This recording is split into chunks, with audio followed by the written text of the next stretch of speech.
Boa noite, este é o Ponto Global aqui na MBC TV com Miguel Brito, a partir de Portugal, ele que propõe os temas e lança o olhar sobre a agenda internacional. Nesta edição vamos olhar para os 250 anos de independência dos Estados Unidos e como segundo tema vamos olhar a guerra na Ucrânia e por fim vamos olhar também o último adeus ao líder histórico iraniano Ali Khamenei. Miguel Brito, bem-vindo a esta edição do Ponto Global. Começamos mesmo pelos 250 anos de independência dos Estados Unidos. Olhamos aqui para a Declaração de Independência dos Estados Unidos de 1776, que uniu as 13 colônias americanas e assim a fundação dos Estados Unidos da América. Como é que olha, 250 anos depois, sente que os valores que ditaram, portanto, a independência dos Estados Unidos mantém-se, portanto, na atual política americana? Muito boa noite, João. Também saúdo o auditório do MBC TV e todos os que nos acompanham. E, de facto, 250 anos da independência e da história deste grande país, que são os Estados Unidos, deixa-me aqui uma espécie de angústia, que é olhar para a história e revisitar coisas tão importantes que já as enumerarei. E essa angústia prende-se que, com a forma apoteótica como esta celebração, não é que ela não fosse merecida, ela é com certeza merecida, mas o fogotório, todas as luzes que estiveram na comemoração do 4 de junho, dos 250 anos da independência dos Estados Unidos da América, e uso aqui a imagem do comentador, é quando as luzes se apagarem e quando a festa descer o pano, qual é o papel dos Estados Unidos da América no mundo e, sobretudo, em que medida é que os Estados Unidos, olhando para a sua história e lendo aquilo que foi o seu período fundacional, o que é que tem a aprender com todo este percurso? Permite-me aqui dizer que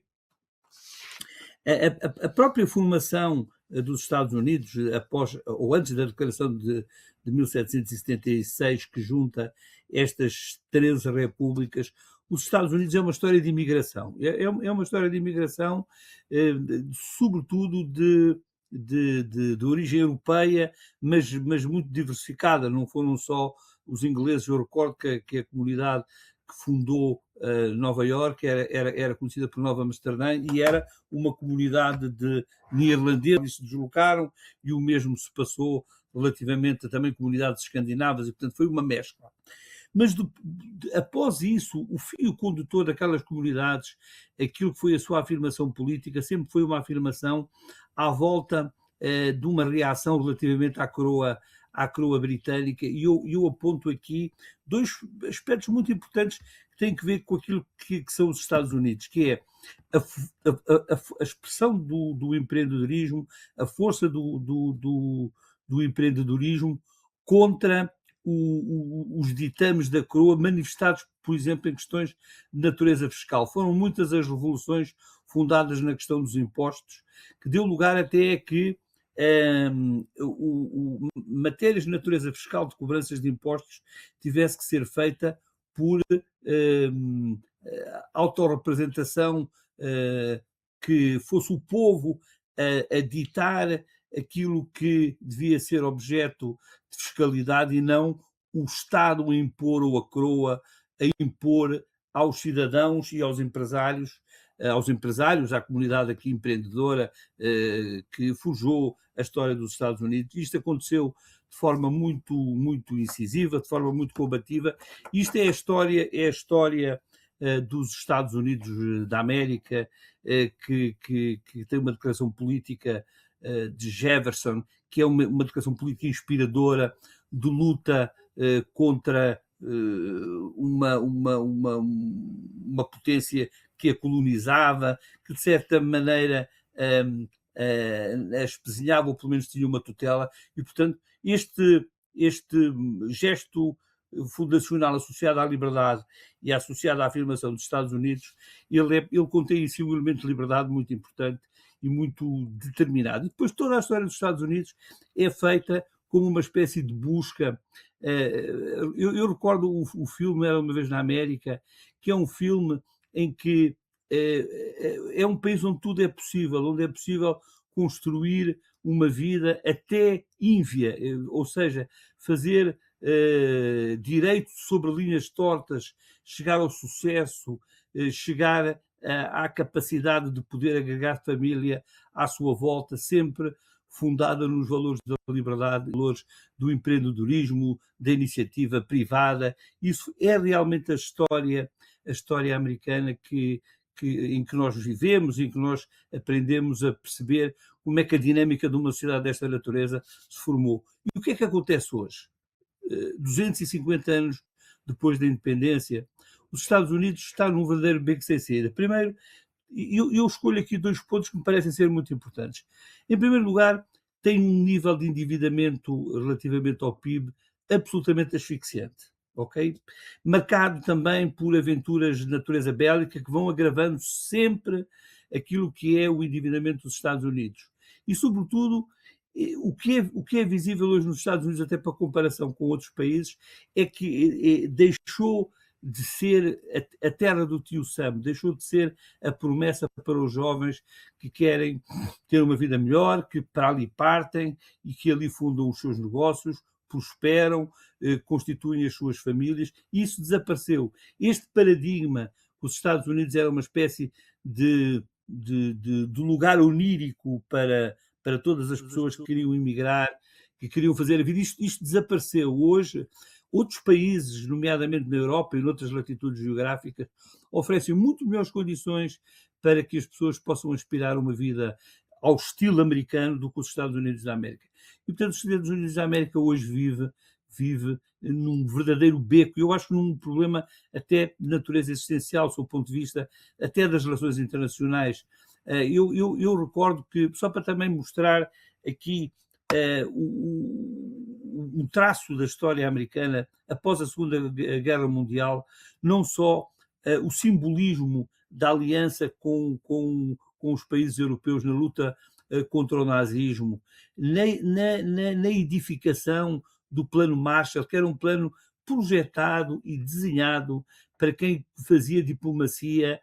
a longo prazo, e isto hoje é trocado por uma espécie de política internacional sem estratégia, sem pensamento, sem visão,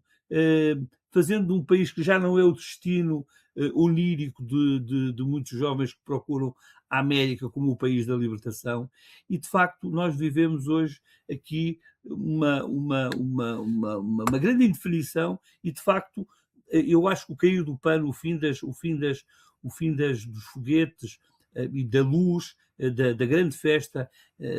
desta efeméride, deixa aqui muitos pontos no escuro, muitas interrogações, que eu acho que os Estados Unidos, eu assinalo esta que me parece ser absolutamente essencial, que é, neste momento, os Estados Unidos da América, de certa maneira, virou as costas à Europa. Não há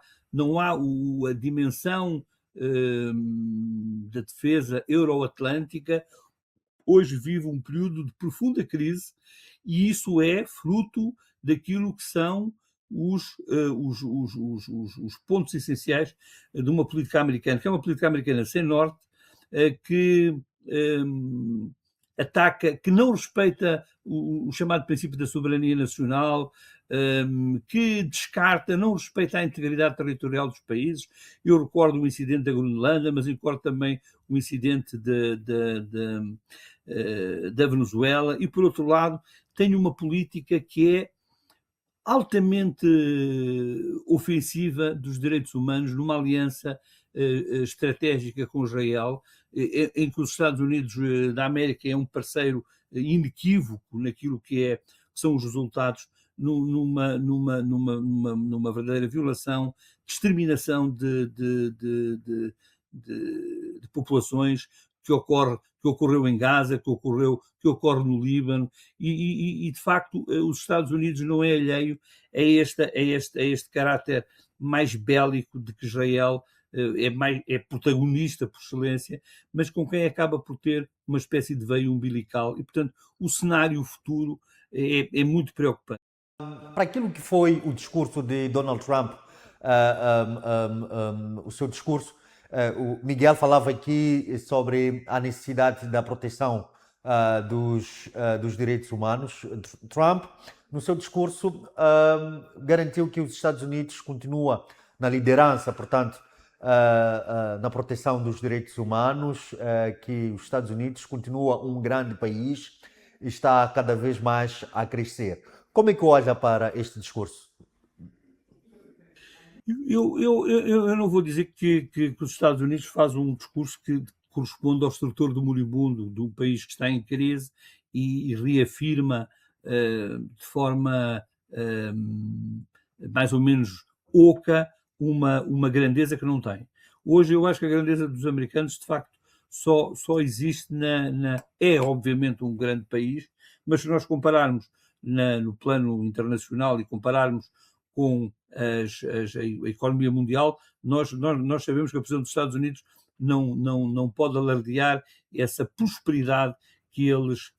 tanto... E permito-me aqui dizer, a prova mais cabal são estes dois elementos que eu já referi, um nível de endividamento sobre o PIB brutal e, por outro lado,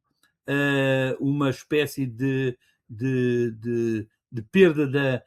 daquilo que era a liderança de um destino que era apetecível para as pessoas que realmente procuravam os Estados Unidos da América como uma espécie de terra onírica e terra do sonho. Isto deixou de existir. Do ponto de vista dos direitos humanos, é de facto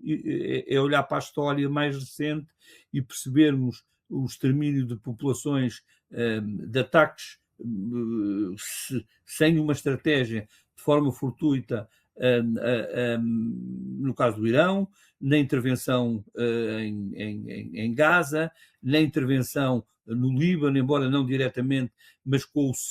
o calcionamento por parte dos Estados Unidos da América relativamente àquilo que é a política de Israel, de certa maneira um engrossamento e a uma espécie de capacitação da posição russa no conflito com a Ucrânia, legitimada pelos Estados Unidos da América, e portanto nós em matéria de direitos humanos estamos esclarecidos. Não só em matéria de direitos humanos, mas também numa perspectiva mais ampla do direito internacional, com a invasão de territórios independentes, portanto um desrespeito total pelo princípio da soberania nacional, o que aconteceu de forma muito evidente no caso da Venezuela, que acontece na forma como são tratados os países mais periféricos e alguns deles com o simbolismo político de fazerem parte do coração da Europa e do coração da União Europeia, em que os Estados Unidos vão dizendo que aquele território é importante para eles e desrespeitando completamente o princípio da independência e da soberania, que é um princípio sagrado do direito internacional. Não pode haver ingerência em países independentes, a não ser por motivos de força maior, e obviamente que a questão do petróleo e a questão dos interesses geopolíticos não podem ser considerados aqui como motivos de força maior. Eu permito-me dizer o seguinte, só uma coisa simbólica, eu acho que esta política de Trump que põe o mundo de costas voltadas para os americanos e, portanto, o poder dos americanos era o poder do exemplo e o poder das alianças. E eu cito um exemplo, o facto de um desinvestimento brutal através de entidades públicas de grande relevo. Eu recordo a presença da USAID em Moçambique, por exemplo, mas também noutros países. Mas esse investimento acabou por provocar um efeito interno junto da população, de grande adversidade e até de alguma hostilidade, formando, e eu acho que em muitas situações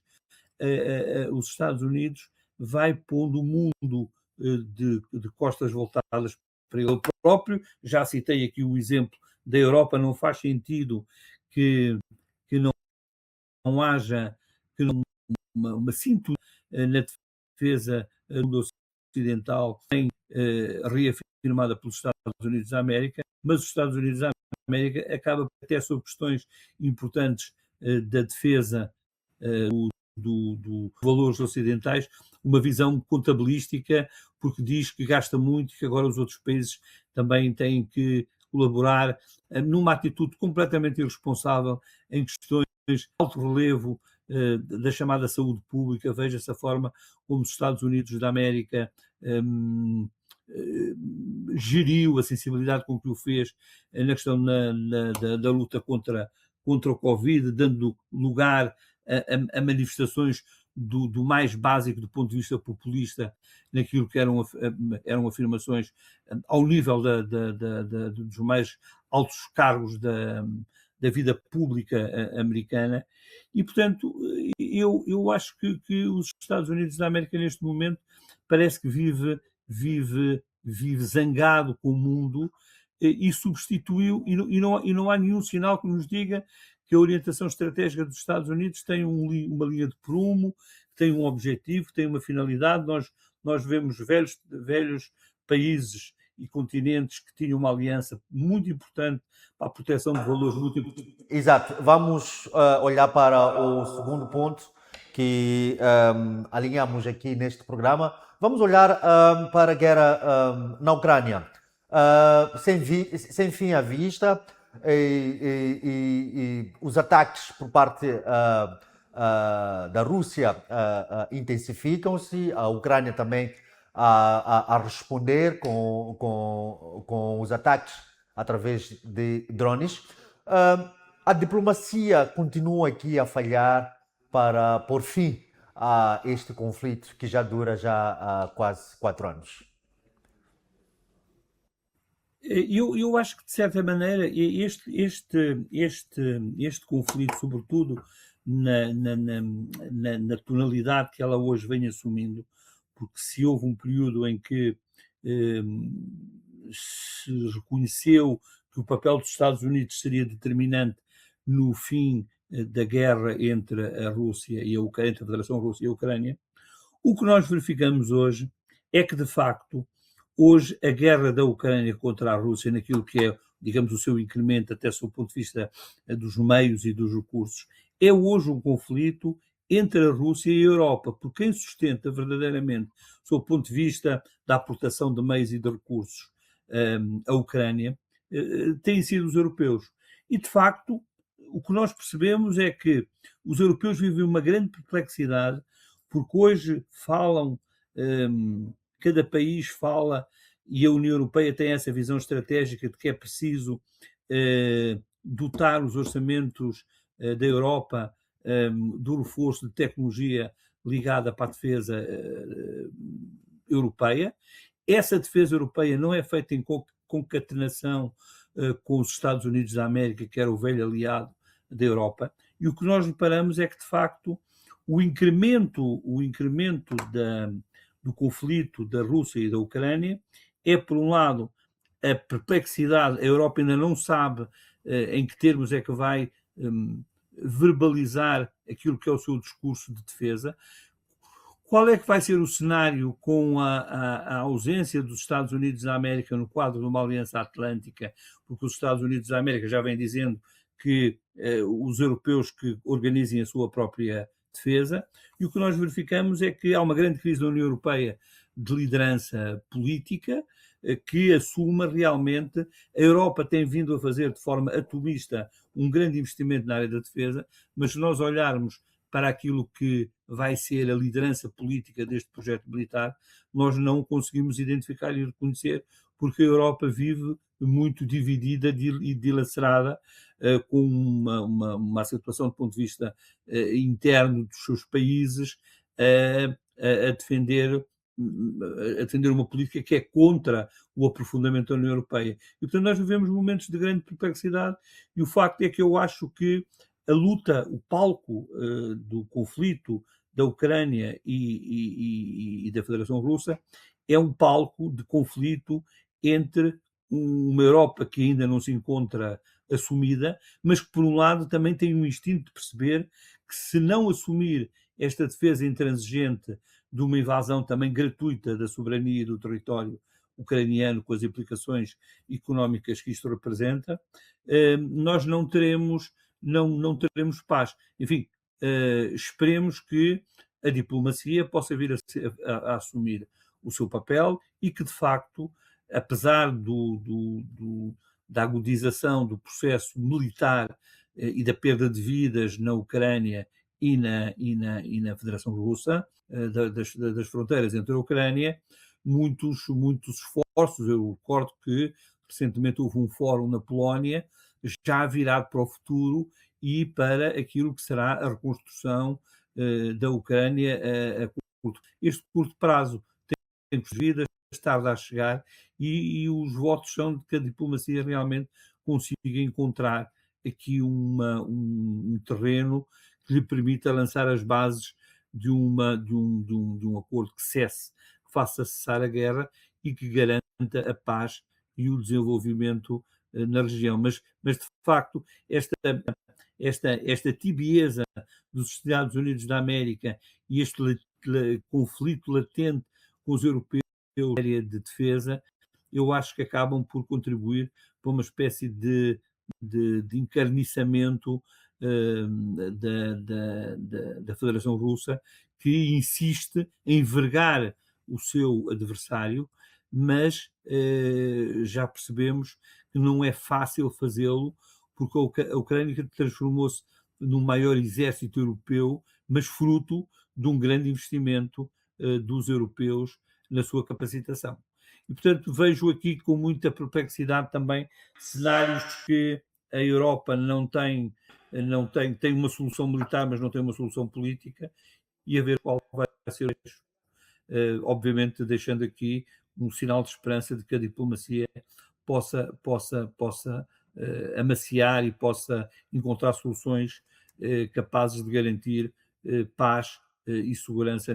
naquela área geográfica. Exato. Olhamos agora para o nosso último ponto global, que é, portanto, que tem que ver com o último adeus ao líder histórico iraniano Ali Khamenei,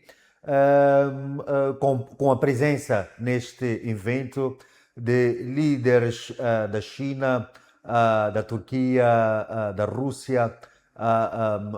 e tantos outros líderes mundiais que se fizeram presentes quando Washington, portanto,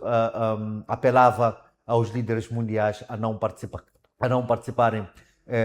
deste evento. E também o Irão a prometer vingança à morte de Ali Khamenei. Como é que olha para este cenário, esta promessa, esta postura dos líderes iranianos não poderá, portanto, alargar cada vez mais o conflito no Médio Oriente? Bom, nós já percebemos que a paz que os iranianos querem resgatar para o seu território terá que ser uma paz digna, que não vai ser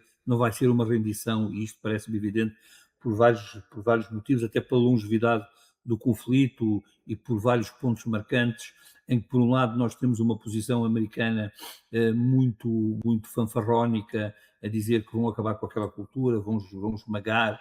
e de facto o que nós sentimos é resistência. Por outro lado, nós também percebemos que este estilo fanfarrónico vem acabar por criar, naquilo que é o espaço político que se opõe aos Estados Unidos da América, criar condições de maior engajamento entre os países que representam, digamos que, o oposto dos americanos. Refiro-me, por exemplo, à China e à Rússia, e eu recordo que há relativamente pouco tempo havia um grande dilaceramento institucional, político, de grande contestação no Irão, e de facto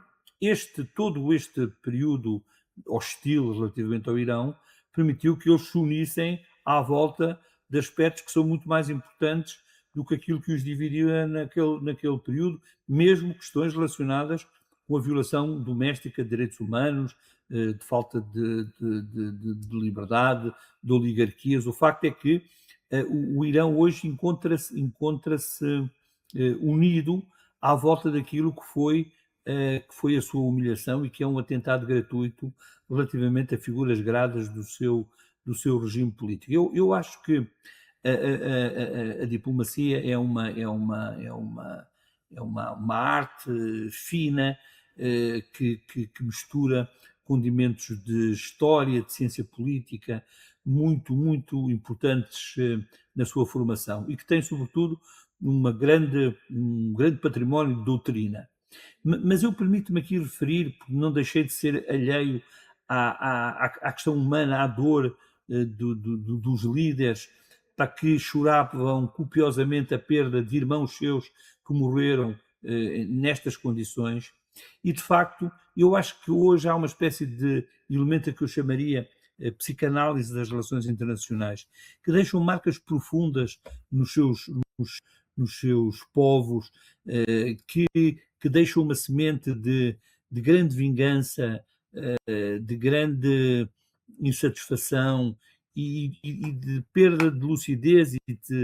de capacidade de poder administrar isto no futuro. E, portanto, eu acho que os Estados Unidos, com estas atitudes de maior agressividade, com esta demonstração nua e crua de um poder, acaba por ser usado sem